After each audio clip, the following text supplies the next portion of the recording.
Gregory Keene is here to continue the story from the Riverside house where he has taken the imposter, Barnes.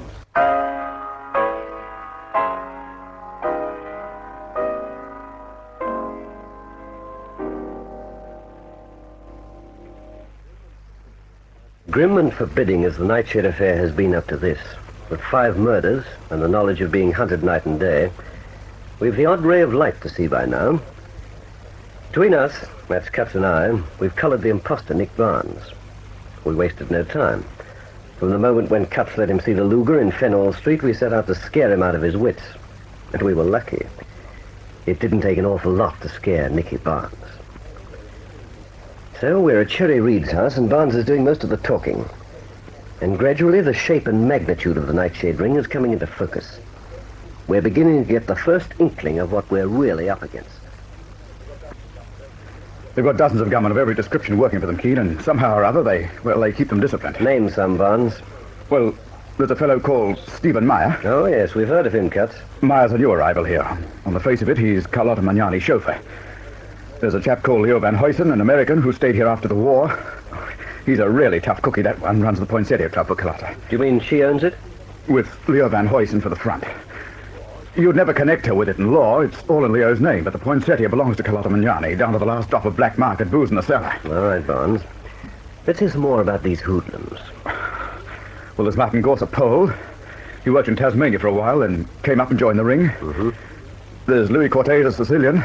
He's been here about a year. Do you know a cove called Mike someone? Yeah, Mike Guzik. He's the first lieutenant, Huberman's personal strong-arm man, and when I say strong-arm, I don't mean perhaps. They call him Guzik for the dirty work they have to be careful about, and I'm not sure, but I think if you looked back far enough into that character, you'd come to Auschwitz or Dachau or Buchenwald or one of those cozy little places we used to read about a few years ago. Huberman's job is to screen certain types among the new arrivals into this country. Could it be that he's letting them in to swell his own ranks? Could it be? Of course he is. He's about the one chap in the country who can do it. And how big's the thing already? Well, don't ask me. I only came near them on your account because by trade I'm an actor. You by trade, old boy, are a jackal, but we'll let that pass. Now, what I want to know above everything else is this. They've this lineup of European gangsters. They're running about after me as though I really had something big to hit them with, which I haven't. They've fellows guarding people and phones tapped, and yet no one really knows anything about him. The police don't. The thugs I've been mixed up with don't.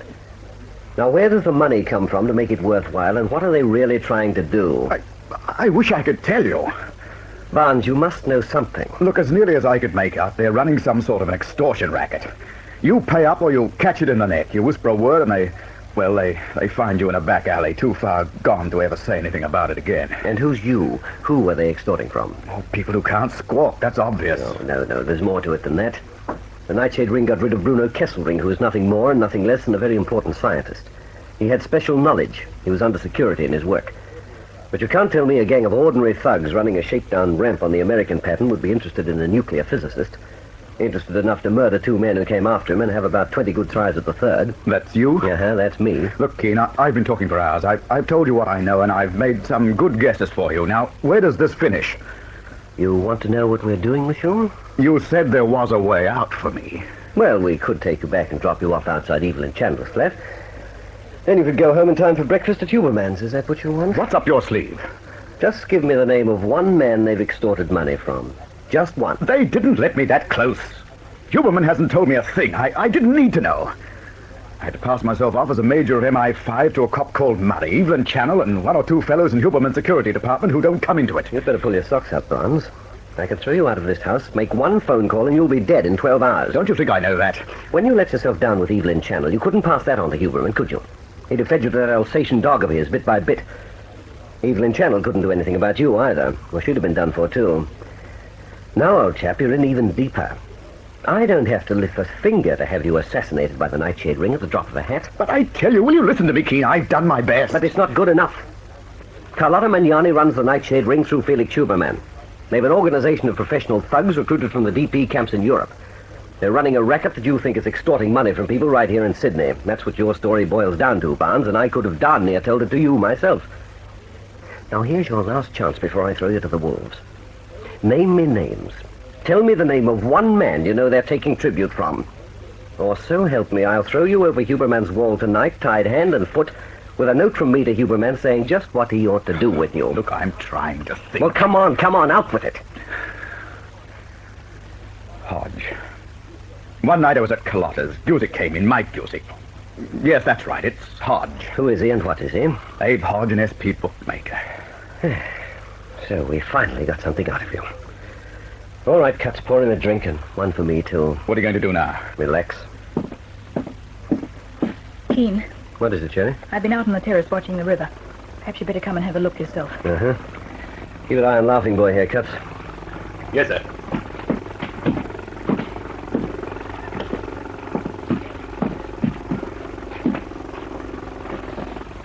Well, what's worrying you, Sherry?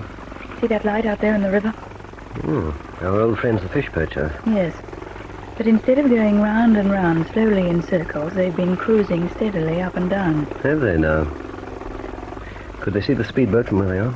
Not unless they came right in. They couldn't even see the landing. That little sort of promontory comes round a bit. Let's see where the boat is now, the fishing boat. Mm-hmm. Have they been in any closer? Not while I've been watching. Oh, well, I shouldn't worry about them then, not tonight. If they're round again tomorrow, we'll investigate. Why don't you turn in and get some sleep? Is it all right, really? Oh, of course it is. Off you go now, sleep tight. Keen, how much longer does this go on? Ask me that tomorrow, too. I thought I could take it, but it's kind of wearing on the nerves. Have I imposed too much on you? Don't talk like a fool. You haven't imposed on me at all. I practically dragged you here, don't you remember? Well, what is it then? I'm afraid. When I actually have to see you hacking away at men like that Barnes... No, Barnes doesn't amount to a thing. But I'm still afraid. For you. The only way you can win is to go after them so.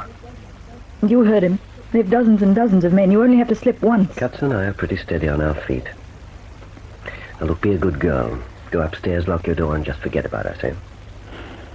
Will I be alone at all tonight? No, Katz will be here. That fishing boat. It's all right. But you're not leaving me alone.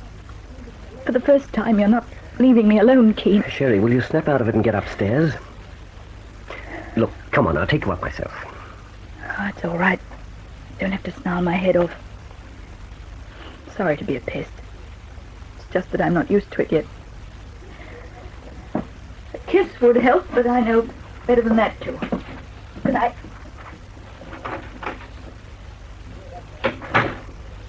Katz, Yes, sir. here at the double. Barnes will be all right. See that light out there in the river? Uh-huh. It's a fishing boat that's not doing any fishing. Grab a thick coat and your luger and get down onto the landing. Keep your ears open. Voices travel over water. If they should come poking about the landing itself, lie low. If they come ashore, take the crew and hold them right here in the house. Think you can manage it? Yep. Good man. I'm taking Barnes and the speedboat out of here right now. I hope Barnes can row. We won't be using the engine, and I don't want to be seen or heard as we leave.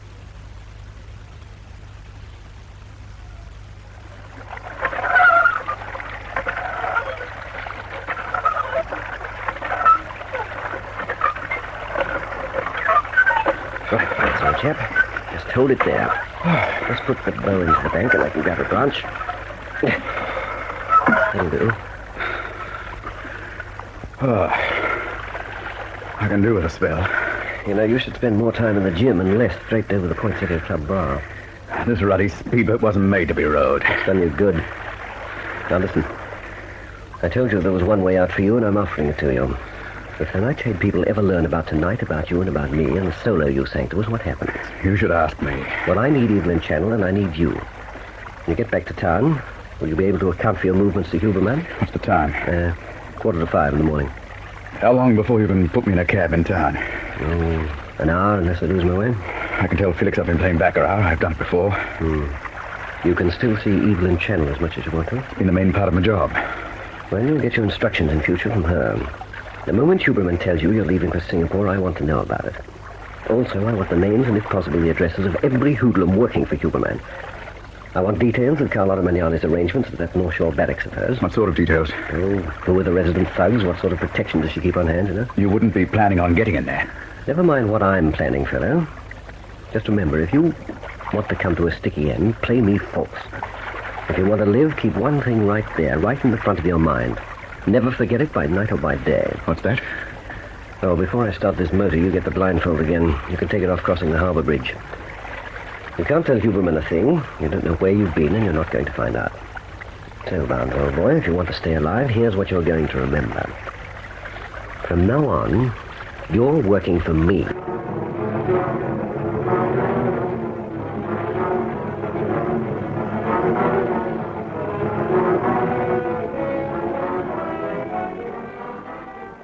"5 minutes ago, I said goodbye to Barnes.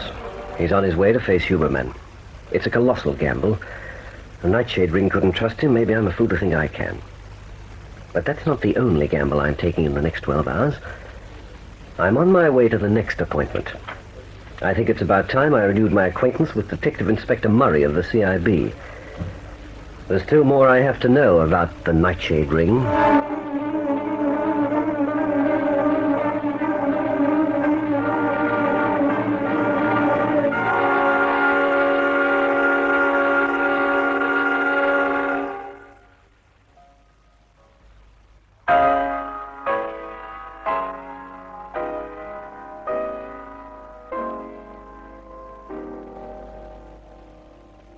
Sergeant Cutts listens to some fishermen in the next chapter of this story of intrigue, Deadly Nightshade.